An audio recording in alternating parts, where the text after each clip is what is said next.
என்னங்க பெரிய பணம் வேணுங்கிற அளவுக்கு பார்த்தாச்சு. அரசியலுக்கு வந்துதான் நான் பணம் சம்பாதிக்கணுமா என்ன?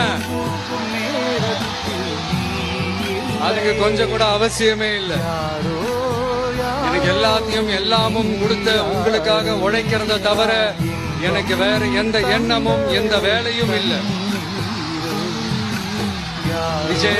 விஜய் அண்ணா, விஜய் தம்பி, விஜய் தம்பி, நம்ம விஜய்னு.